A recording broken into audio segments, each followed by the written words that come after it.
members only jacket? It's just another story of the same. You know, we're having a good time. All right. He's the donkey of the week. Yeah, every week. Every week. All right, what's up, y'all? Welcome back for another episode of the Baltimore Bureau Podcast. I'm Eze Jackson, here with Dr. Khalilah M. Harris, Esquire. And we got a special guest today. My man, social activist Kwame Rose is in the house. What's up, bro? What's up? How are you? Good. Welcome back to America. You were overseas for a while. Yeah, I didn't get as many titles as Dr. Harris while I was over there. You want my student loans? Because I'm happy to trade. Nope, I got enough. Okay. But so full disclosure, Kwame is one of my former students. So Yep. all kinds of people sit in these chairs that, Yeah. like, I got tea from. Yeah. I get excited about our guest host now. Me Like this is too. like we got some cool people coming through. You're a Yeah. cool guy. Oh, thank you. You're a cool guy. You talk, educated by Dr. Harris. Yep. Right? She actually made me join the debate team, which, like, she probably created this monster that was out protesting. I saw the monster. Unleash the Kraken It was onto the either rest of the world. join the debate team or get kicked out of my school. Wow. You know, those are good options. I'm not here Yeah. for the school to prison pipeline. Yeah. What? I went to jail twice. Not because I put you out of school. Because you were Try to bring standing you up for back. what's right. HBO documentary, Baltimore Uprising. Yes. But tell me about what happened. You were in Berlin. Yeah. I What just was got going back on? from What Berlin. were you doing over there? So I led a delegation of 6 activists from America. We went over to Berlin to talk about the crisis that is here in America with being black in America. But then we also met with some organizations. We learned about the Turkish migrant crisis happening in Germany, which is kind of really weird and complex because it's like in Turkey. In Germany, you have these light-skinned Turkish who still want to be Turkish and are like, oh, we're facing racism. But then in Turkey, they discriminate amongst The darker skin people. the darker skinned Turkish people. So it's like, oh, now you know what it's like to be a nigga. Oh, wow. We And have that here. yeah, Called Miami and Cubans. But I digress. yeah. But then we it's also an important issue because if you know anything about like the Holocaust, you know about the concentration camp, you know the systematic oppression that happened to the Jewish community in Germany. But what you don't know is that Germany has been had operated concentration camps in Africa since the 1600s. In 1680, they built the slave castle in Ghana. The Germans did that. The Germans. wow. In Namibia, they killed 27 million Africans and concentration camps to take over the land. I did not know that. And so right now, the big thing that some people in Parliament, as well as there was this one group called IOTO, Each One Teach One. It's the first black community center funded by the German government. And they just got funded this year. But they're working on Germany returning the bodies of the Namibian people and also officially apologizing. Wow. Oh, wow. So, Wow. That's awesome, man. You know, the diaspora, boy, you know, Yeah. people think anti-blackness is secluded to these great United States of America, but it's a global issue. And wow. Yeah. That's crazy. So I man. saw a lot of the photos that you were posting. Are you going to do any blogging about it or any other strategies to lift up some of the things you guys learned? Yeah, so I'm gonna write about my experience. I've also been writing a book for like the last year and a half, but it's hard to write a memoir. I feel it's like hard for me to write a memoir because it's like I'm only 24 and my life, like, you know, it changes every day. Yeah, but I So- mean, memoir is really about capturing those moments. It's not capturing a lifetime, which is why people have multiple memoirs, right? Yeah. I'm not 24, but if I wrote a memoir today, I would anticipate in another couple decades I'd have more to say. Yeah. So you're like, you know, first quarter. Yeah. There You're you go. in the first quarter of life. There you go. Yeah. You know, Well, and all those things are important. You know, how you were raised, you know, what brought you, you know, the fact that the debate team, you know, brought you to the point where you're screaming at Geraldo Rivera on North in Pennsylvania. yeah, right. But no, it was my first time out the country. And so I had talked to Tracy before I went, and she was like, you're not going to want to come back. And so when I first got there and spending a week in Germany, because we went to Amsterdam and Paris later, but in Germany, she's like, you're not going to want to come back. And lo and behold, I do not want to be here in America right now. Like, it's just weird the way that they, I guess it's because they still discriminate amongst like African migrants in these places. But if you're a black person from America, there's a certain amount of privilege that you just aren't privy to here in America. And that is like, it kind of becomes, you can get spoiled from being over there. But would you say it's a little fetishizing? That you're a little bit exotic in a way that, so the African migrants are a problem, right? Like you are taking our resources. But Black Americans, it's like, oh, Jay-Z, Beyonce. You're the Michael Jordan. Right. Well, I don't think that's German. That's not a German accent, bro. Let's move on. That's not the end of there. I think it's more so like, because in Germany what they do is with the migrants is that they try to say, you're not an African migrant, you're German. They try to strip you of that of that culture.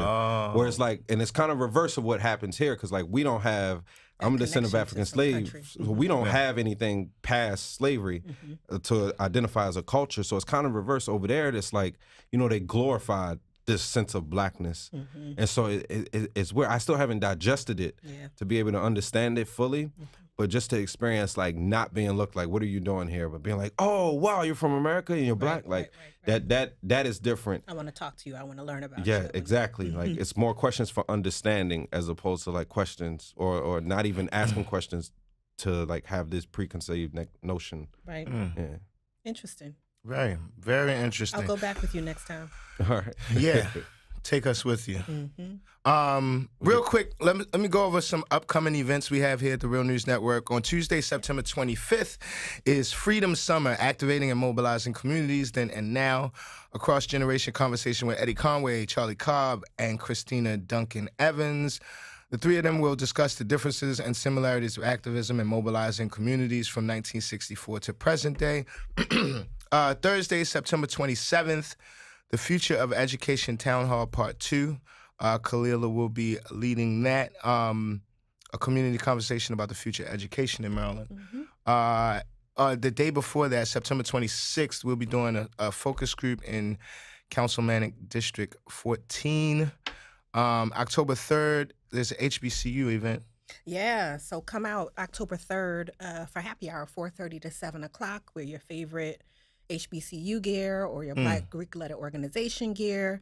We'll be having some door prizes. And then at 7:30, from 7:30 to 9, we'll be doing some business and having a live stream panel about how Maryland's HBCUs advance equity in both education and economic opportunity. Nice. So come out for a little libation and then engage with us in an important discussion about how Black folk can live their best lives and how HBCUs support that. I would definitely be there for that. All of these events are free, and you can find them online at Eventbrite and our Facebook page, I think. Yep. October 24th, the next The Whole Bushel Live, which is my show that I host with amazing artists, will be here at Ida B's table. The Whole Bushel Live is event where we eat crabs and performing artists perform. I interview them briefly. It's $50 a person, $80 for a couple. You get crabs, shrimp, sides, all that stuff at Ida B's. Wonderful ambiance, very nice. This next one we'll have Kiki Martin and Rufus Roundtree. You can also find those on Eventbrite. Oh, let me say this about our sister organization, Ida B's Table. Their fall menu is going to be released on Tuesday. They got a new menu? Well, they're seasonal, right? So they change the menu 4 times a year, each season. And about the fisherman stew and the oxtails that are coming on Tuesday. The fisherman. Oh, they're going to put the oxtail on the menu? What? Let's go. What? Because they served the oxtails just for the grand opening.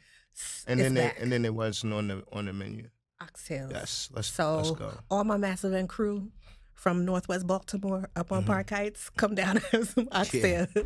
The fishermen they got the best macaroni and cheese. Yeah, listen. And cornbread. Listen. Yeah. This fall menu is so dope. So shouts to Chef David and Tanya. Ida B's Table. So glad to have them next door. They're coming up on a year anniversary This too. is the year anniversary. This is the year anniversary. Yep, this week. Yep. All right.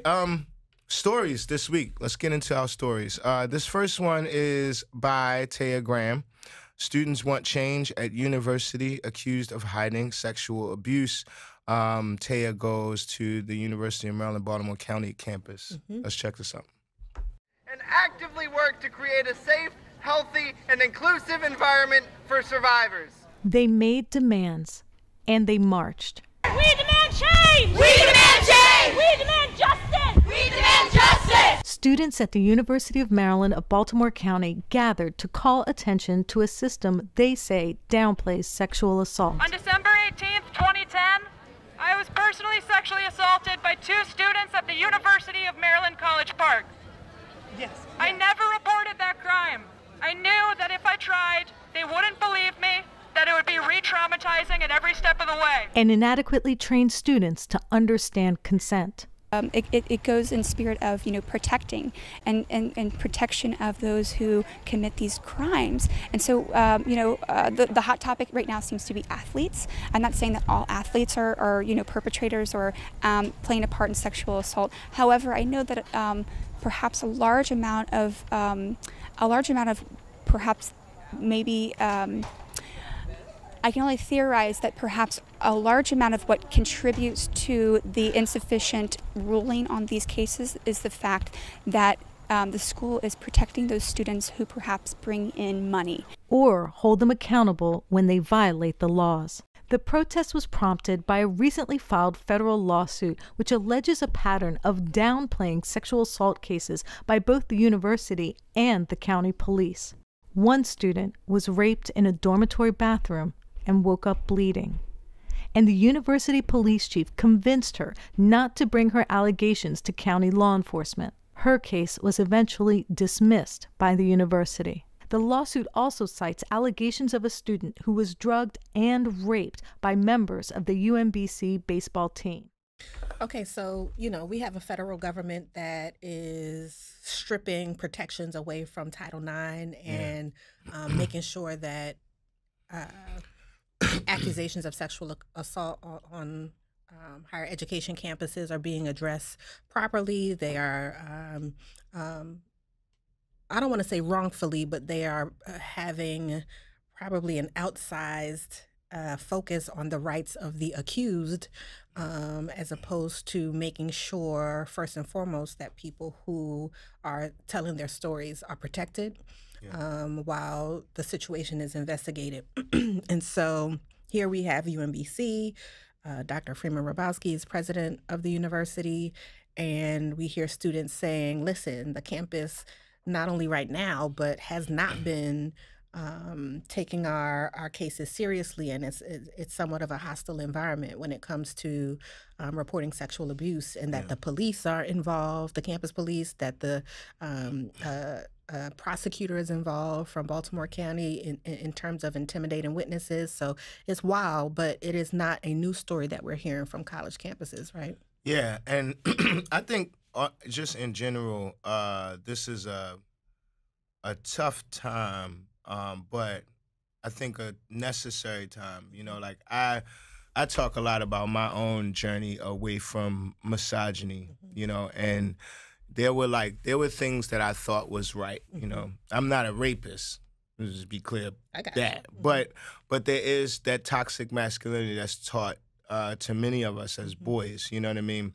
And I started off writing about it. I'll finish it. I don't want to go too deep, but I was thinking about the early childhood, the cartoons we used to watch, right? Like how Popeye and Bruto would fight over olive oil, right? Like a possession. Yeah, and never once does olive oil have a choice in the matter. You know what I'm saying? It's never like she's just this dumb broad who can't figure out whether she wants to be with a big burly dude or a little skinny guy who gets strong when he eats spinach. You know what I'm saying? And it's like you watch that and you grow up thinking like, oh, well, I have to aggressively get these women. Claim women. Yeah, claim women, and then when you don't, you can't deal with that rejection, then rape happens and all this stuff. So I think it's important that, especially college campuses, because that's where it really gets bad, when students are given their first little bit of freedom, adulthood, you know. Mm-hmm. Yeah, I mean, you see now with the nomination of Brett Kavanaugh and Professor Blasey Ford coming forward talking about something that happened when he was 17 while they were teenagers, and you have the adult in chief saying things like, well, if it was that bad, she would have reported it. Oh, Sir?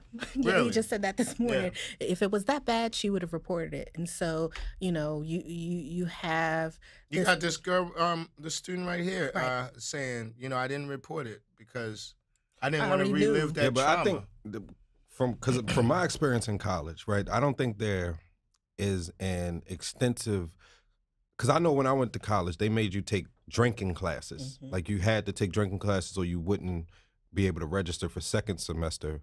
But what they didn't do is teach you like safe sex practices and what's consent. But not only that, because I have a friend in college who contracted a lifetime STD from his first semester in college. So it's not just about consent. I think it's like, what is sex? Sexual health. What is sexual health and overall. And then you get these 18, 19-year-olds in college who go to drinking parties, and then something ends up happening that affects people for the rest of their life. And so if we teach young people earlier, and it doesn't just start in college. If we start teaching, we have to make sex a healthy subject to talk about amongst young people. That way women know what should or should not be happening to them. That way men know what they should or should not be doing. Because it's for everybody, right? You know, some people make assumptions about sexual assault only happening to women as well. But it's really that concept around autonomy over your body and not having your child at a cookout where some handsy aunt or uncle comes over and insists on a kiss, and you force your kid to kiss them as if they don't have autonomy to say no. I don't want that touch. But, you know, just like the case of these students at UMBC, and we see with Professor Blasey Ford, you know, this ethos of it is less safe for me to tell people what happened than it is for me to speak up about what happened in this moment. So I'm just going to try to bear it on my own. And you constantly see young people having that experience. And then this sister on Twitter this morning also had a really thoughtful thread about the fact that people make it about good guy versus bad guy, right?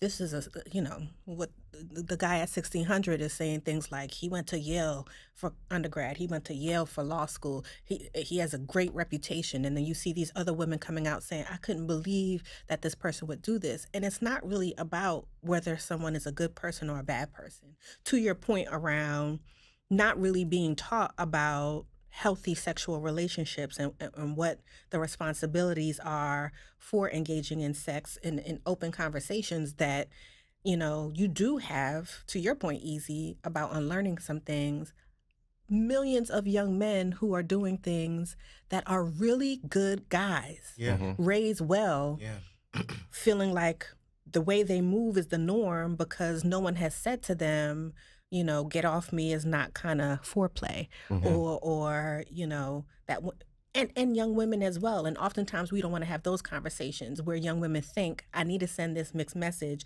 because I really want to have sex with you, or I really want to have multiple partners, or I really want to try some things that are risque in other people's minds, but I can't say those things, so I'm gonna say no and have you come get it. When really what I'm saying is, I would like to play a little rougher, or you know, so not having any of those conversations like grown-ups or like regular people, let me not say regular people, in a healthy way, does box people in a place where then they're on the other side of it and people want you to choose sides. Like, you need to declare this person as evil, or you're not supporting me. And then there's no real place to go from there.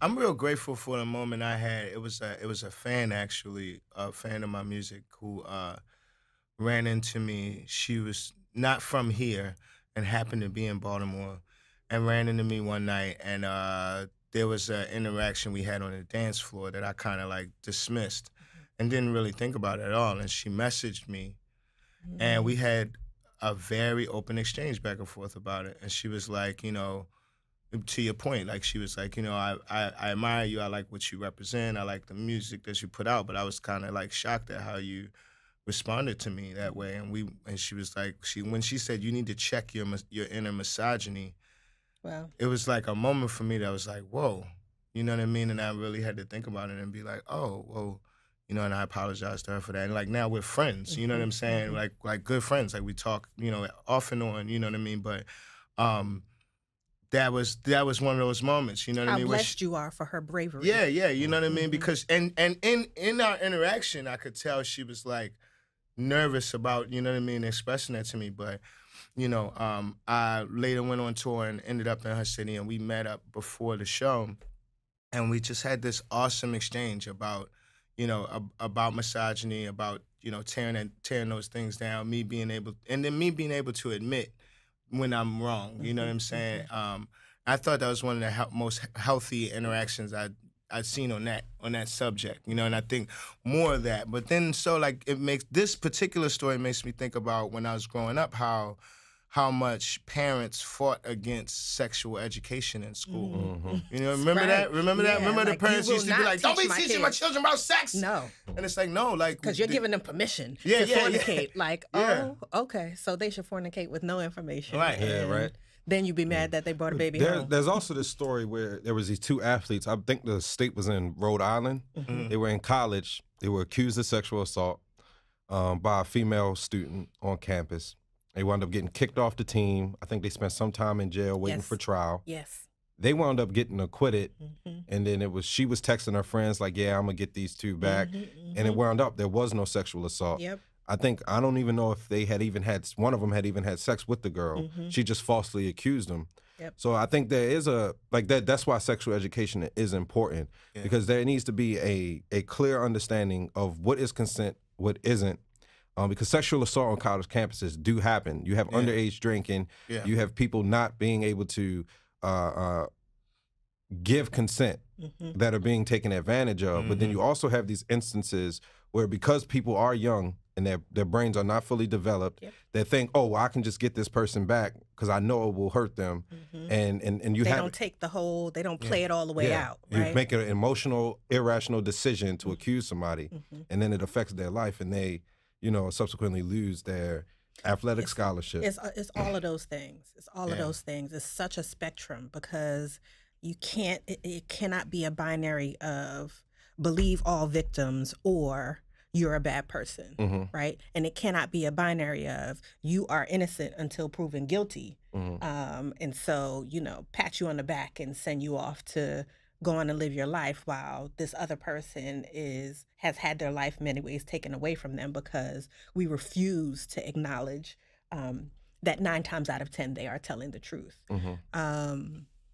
But, you know, it's just so hard. We don't have the structures in society to account for a good person doing something that is detrimental, you know? So more work to do. College campuses really need to get on the ball, up, man. and not make excuses. Yep. And, you know, like they say, if you see something, hear something, say something. This next piece is Ben Jealous is running for governor here in the state of Maryland. He is the former NAACP president.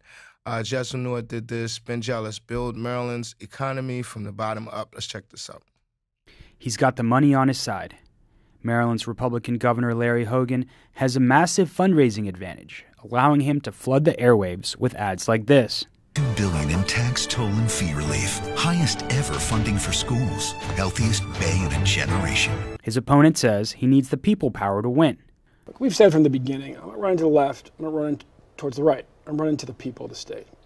I started off this campaign just listening to working families across the state. And what you heard again and again was that about 85% of the big kitchen table issues facing any family are the same as every other working family. Kids are coming out of college deep in debt. Healthcare costs keep skyrocketing. Under Larry Hogan, they're up more than 10% every year. Polls have him down by double digits. To win, Ben Jealous says he needs a massive increase in voter turnout in places like Baltimore City, where barely 1 in 3 voted in 2014. Low voter turnout statewide helped propel Hogan into the governor's mansion in a state where Democrats outnumber Republicans 2-1. it seems like most people are happy with some of the progress that we've made over the last 4 years, and they want to see us continue. Hogan does have high approval ratings in Maryland, and his supporters say he's taking the state in the right direction. And what's important for us is how Governor Hogan is supporting minority diversity businesses, specifically diversity women businesses.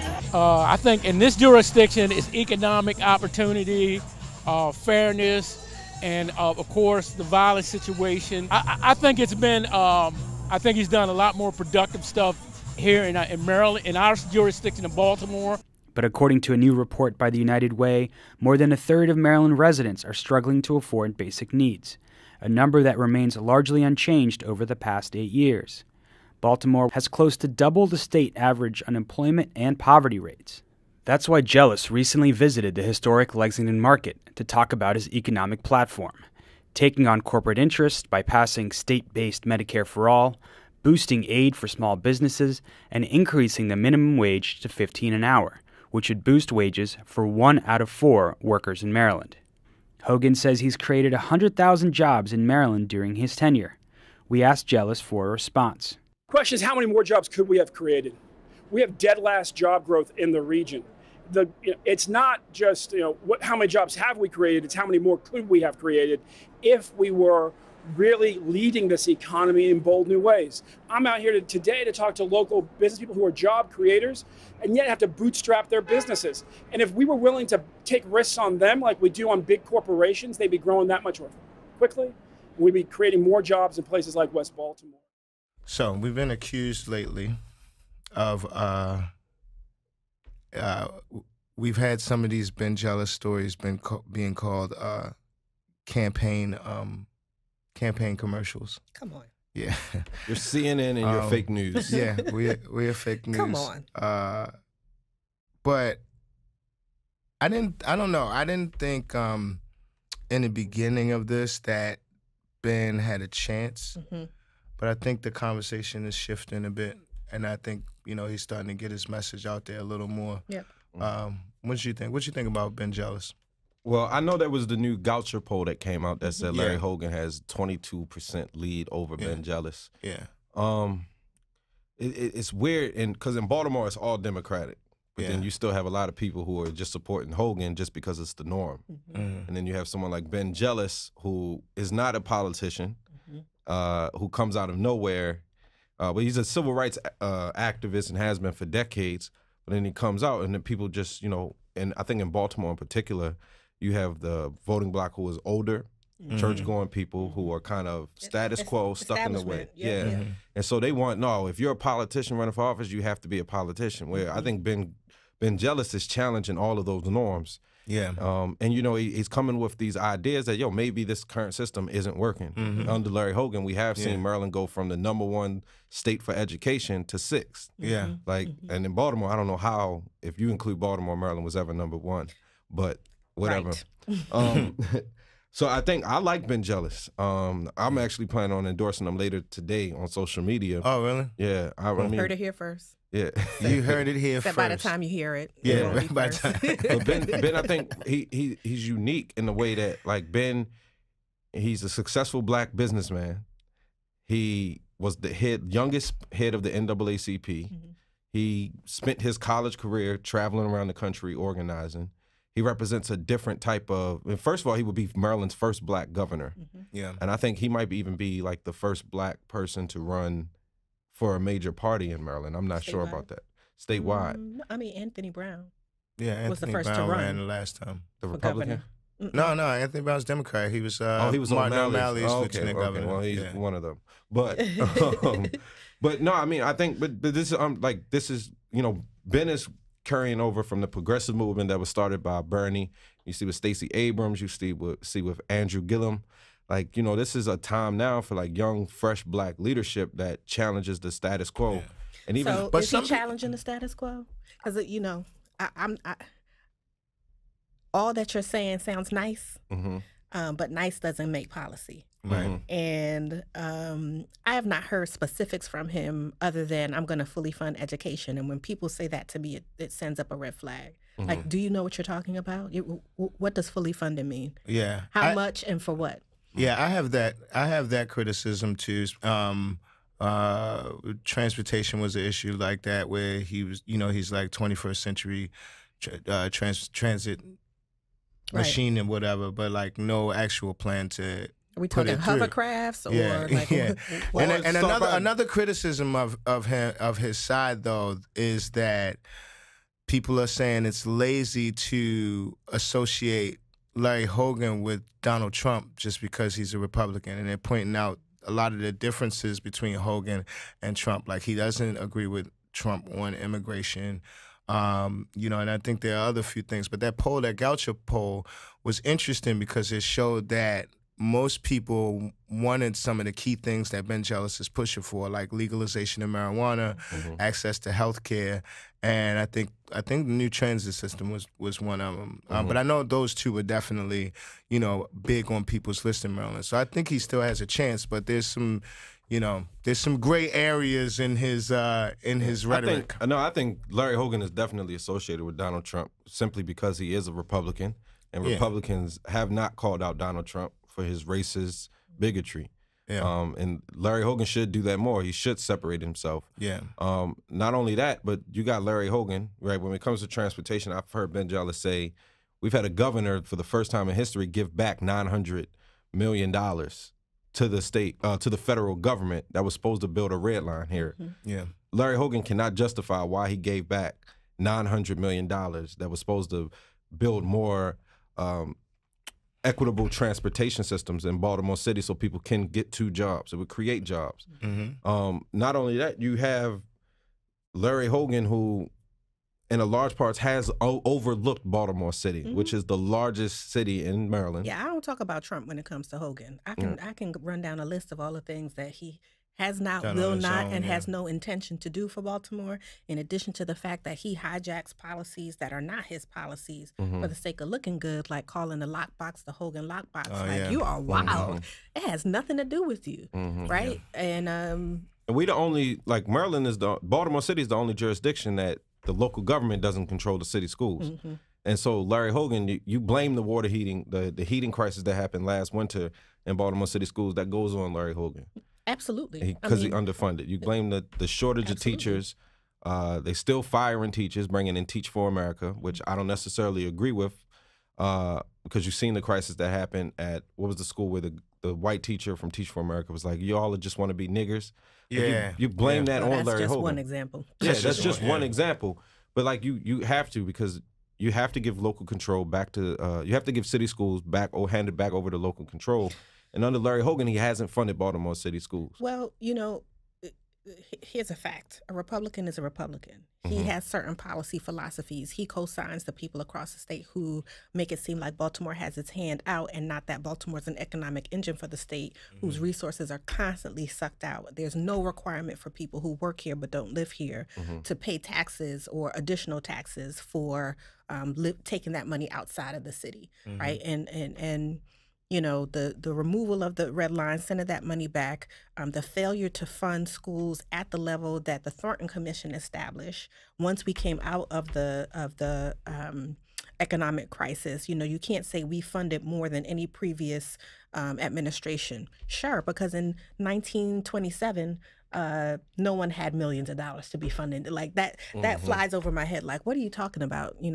Money is different. So you saying you've given more than other administrations have means nothing to me. The question is, are you funding at a level that takes into account equity and the systemic and institutional underinvestment and under-resourcing of Baltimore City? And you do not. So to say that we do exactly what the plan tells us to give and we give a little more, but then you don't acknowledge that you have supplanted funding by using money from the casino to fund schools that was supposed to be additional supplemental funds. People allow him to say whatever and don't check him. And that's why I'm not going to give Ben Jealous a pass. I'm not going to say, oh, you're good people because you're affiliated with Bernie Sanders. Nope. I want you to prove to me that, because right now he's also, in my opinion, sidled with the establishment. Now, I don't know that he could get elected without doing that, but I need to see where you're going to push and be different.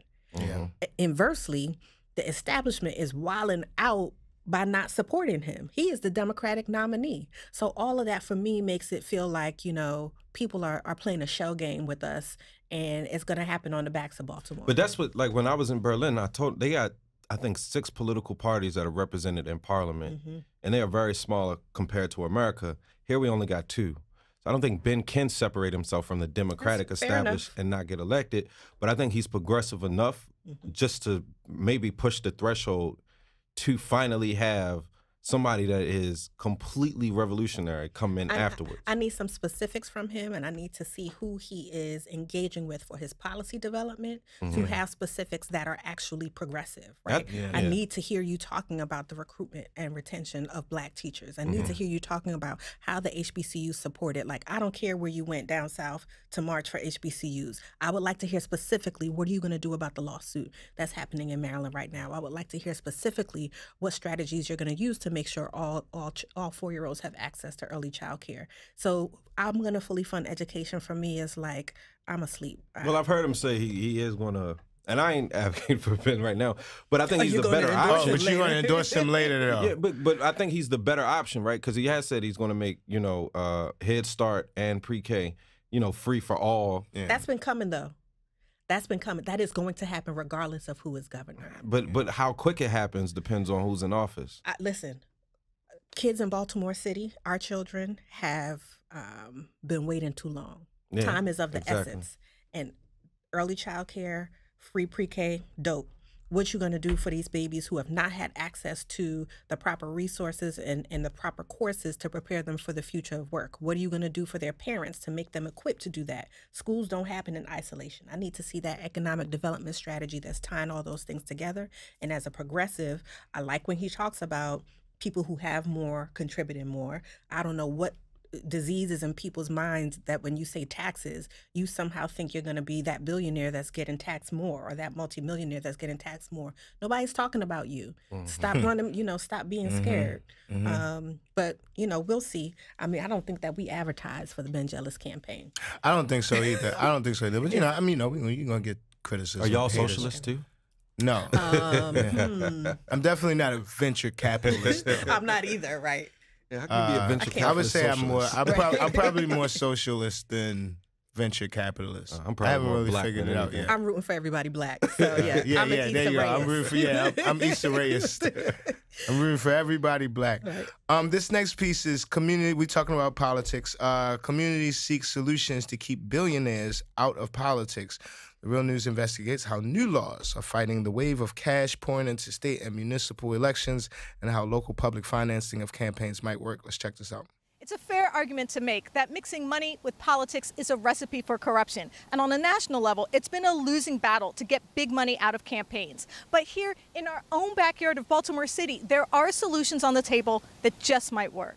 It is certainly true that in politics in this country, decisions are sometimes made depending on where the money is. Covering the 2018 primary in Baltimore, we ran into Robin Lewis. She was running to keep her delegate seat in the Maryland State Legislature's 46th district, but she faced a formidable and unprecedented challenge. An opponent named Nate Lowenthal had raised a whopping $450,000 to unseat her.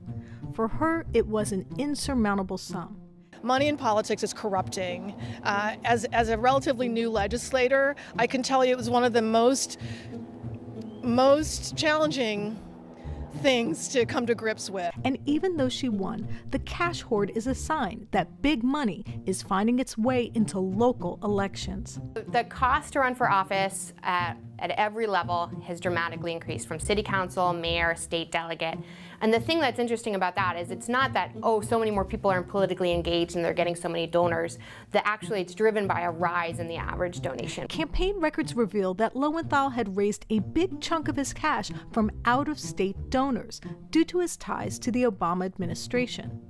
Lowenthal did not respond to our request for comment, but the rising cost of local campaigns is not an isolated phenomena, says Emily Scarr, Executive Director of Maryland Public Research, a national campaign finance watchdog. Fewer donors giving more money, making campaigns more expensive. So it shuts everyday people out of the process, so your $25 contribution doesn't really mean much, and it shifts the behavior of candidates, and it makes it so people can't run for office unless they have access to wealth. According to Scarr, it started with a Supreme Court ruling called the McCutcheon decision.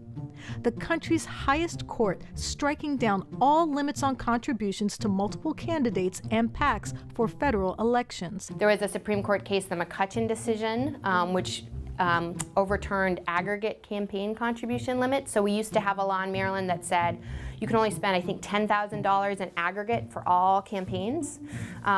You can max out for each campaign at $2,000. Any donor across the country could give the max in every race they wanted. So big donors in Maryland, for example, they maybe didn't play in the city council race or Board of Education race before, and now they can max out at every single race across the state because the state said they're no longer going to enforce that aggregate campaign contribution. Another one from Stephen and Taya. Interesting one. You know, people power is critical for us to have progress and progressive movement.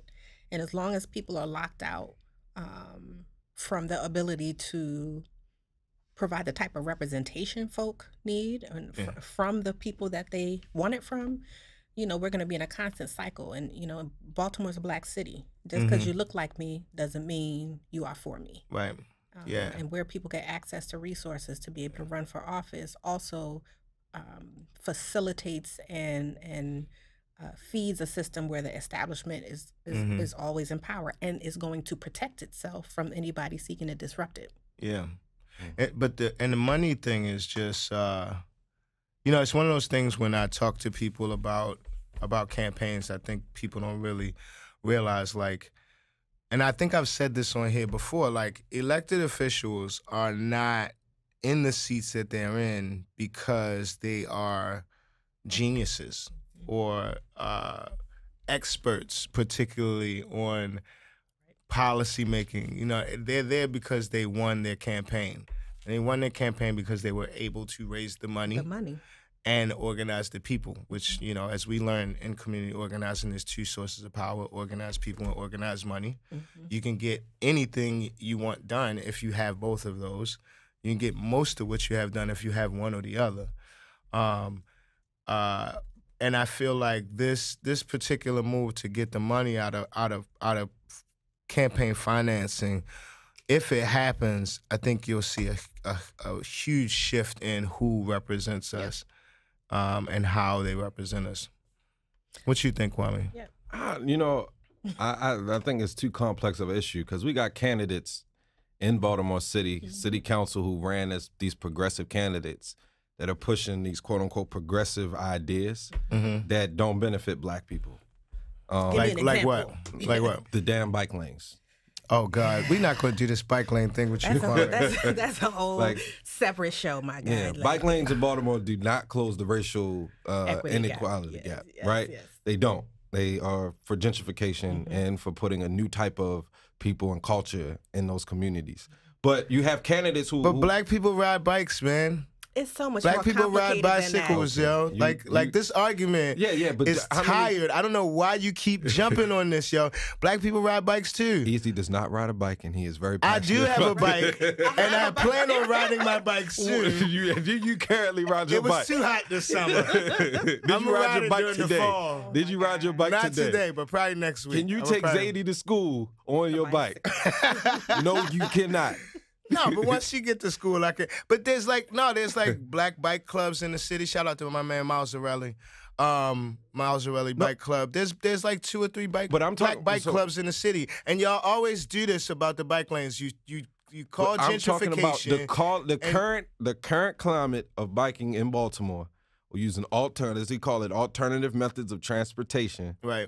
It's not reflective of the black community. Like, we need a better bus line. We need a bigger subway. It's not built around the needs of the populace. Yeah, I mean that's true in a lot of cases. You know what I'm saying, right? Because like if it's the demographic that's calling for it. So you take, for instance, with the bike lanes, there's a large population of white voters in the city who wanted bike lanes, and they got their bike lanes. You know? Well, you know, here's the thing about gentrification. Usually these young, liberal-minded white people don't think they're the problem. No, they don't. Right? Exactly. They don't see. They're like, I'm for you. Yeah. You know, Black Lives Matter. Yeah. I need my bike lane to take me from this side of town to this side of town because I can get a cheaper brownstone over there.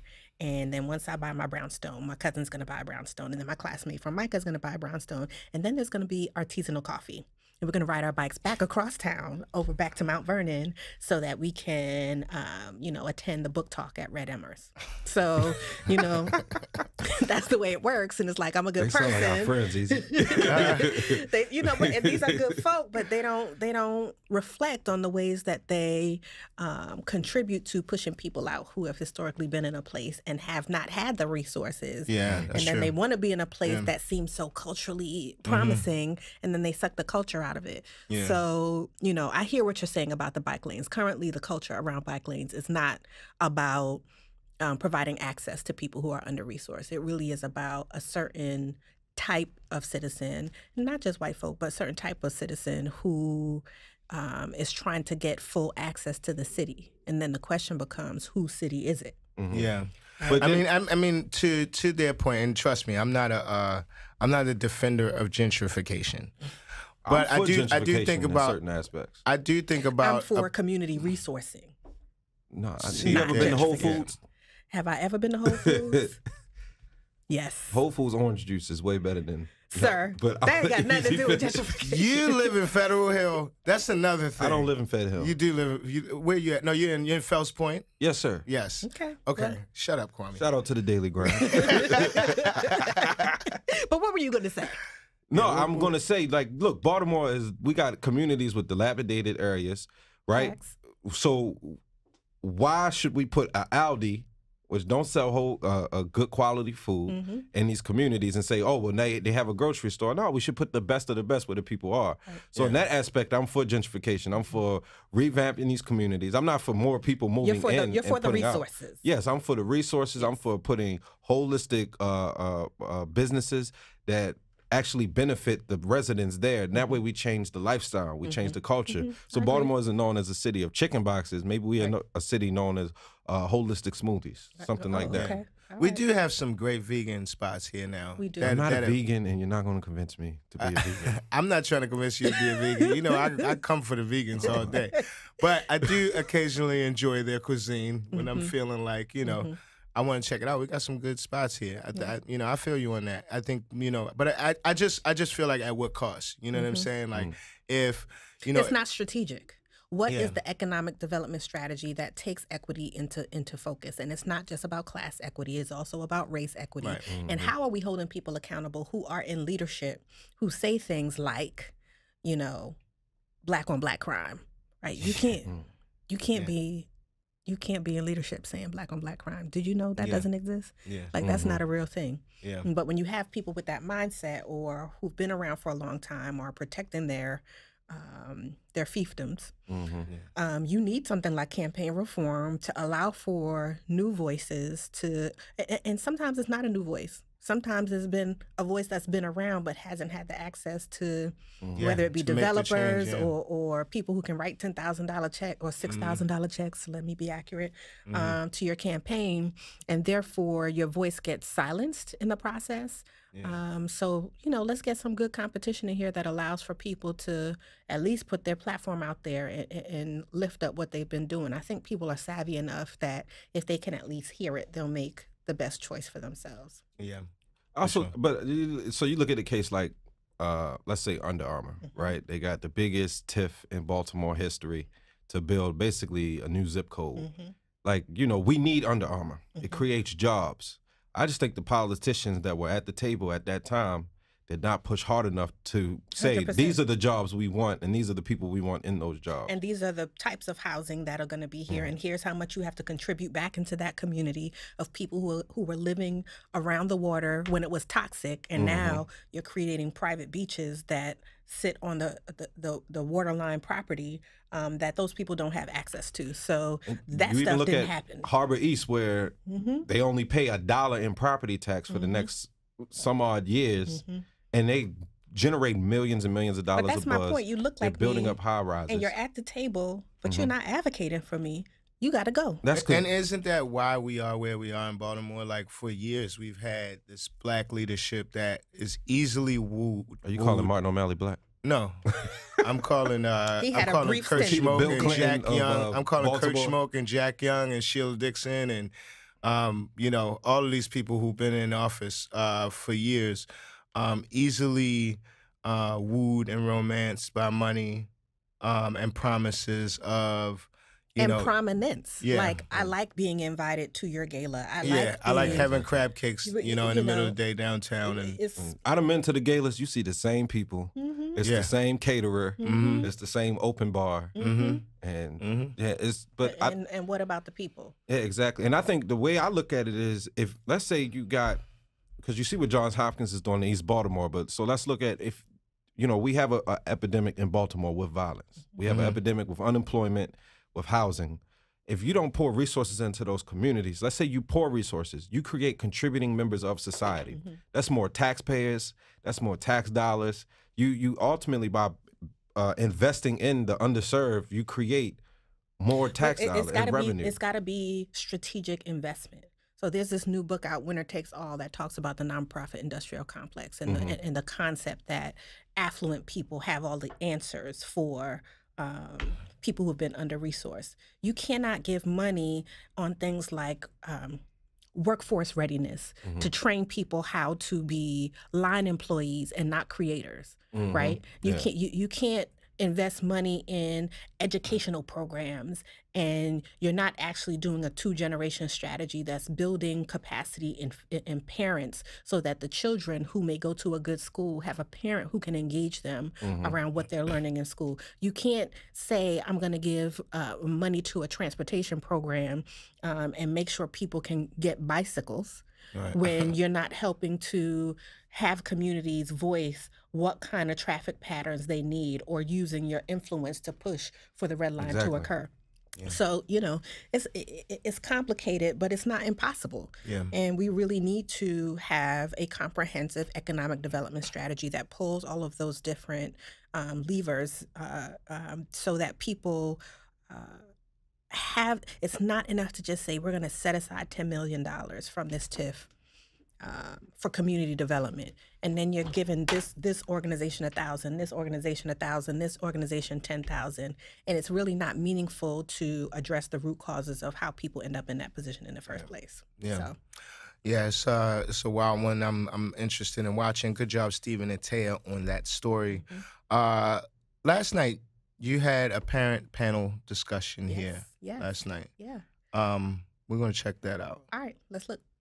All too often, education reforms are done to community instead of with community. A lot of times we can talk about people who have children who go to Baltimore City schools, but are they really the people who have children that go to Baltimore City schools? There is an underestimation of parental power, the power that we have to manage or care for our children's lives, and the power that we have to know what's best for our children.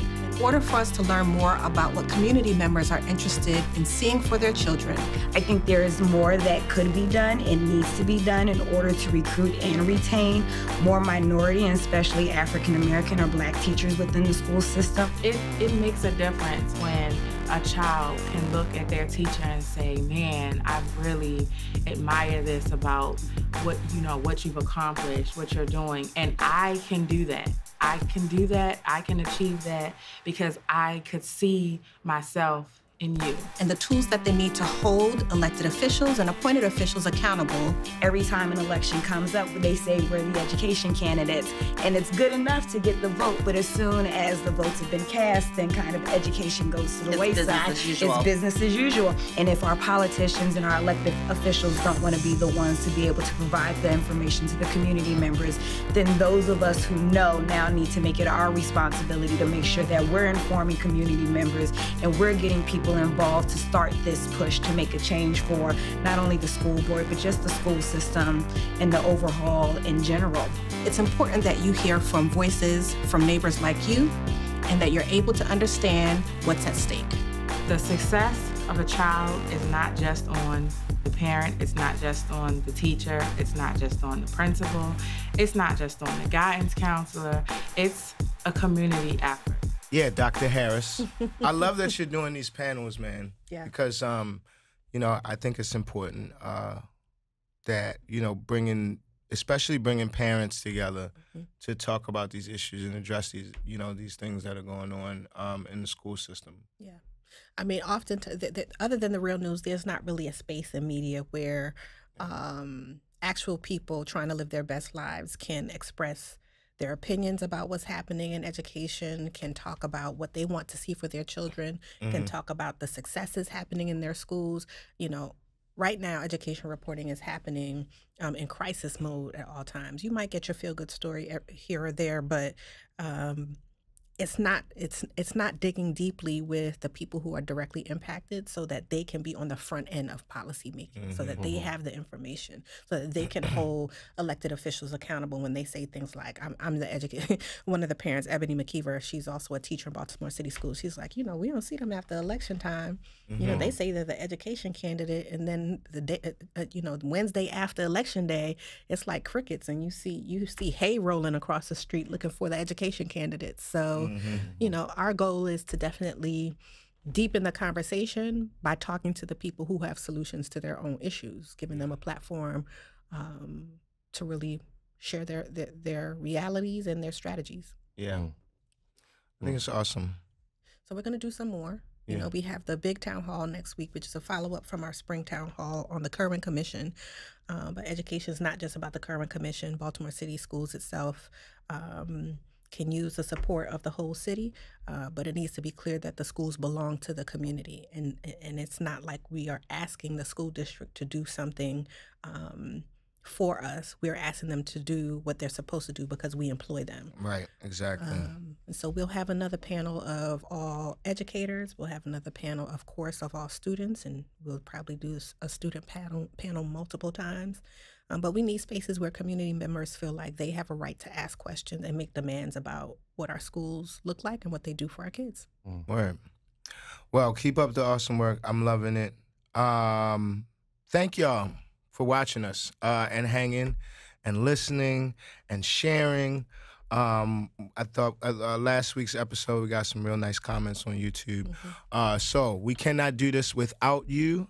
The Real News is a nonprofit organization. We do not take any corporate funding or do any advertising. So this is all viewer funded. So thank you to those of you who have donated and do donate. And if you haven't, please go to therealnews.com and consider giving a donation so that we can continue to do these kinds of stories. Thank you for joining us today, Kwame Rose. Well, thank you. I'm glad it wasn't members only. I knew you was going to try to slide my jacket at some point. At some point.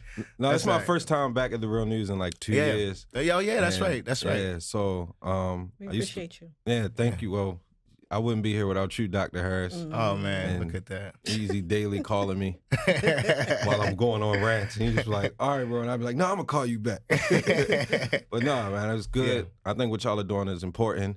There isn't a platform in Baltimore that gives voices to the voiceless. Yeah. And not just to complain, but to be a part of the solution. Yeah. And I think that's a large part. We talk about the problems of Baltimore, but the Real News and the journalists here are actually solution-based. This is solution-based journalism. Yeah. Well, I'm proud of you. Man. Thank you. All that you're doing. So, you know, I love to watch you grow.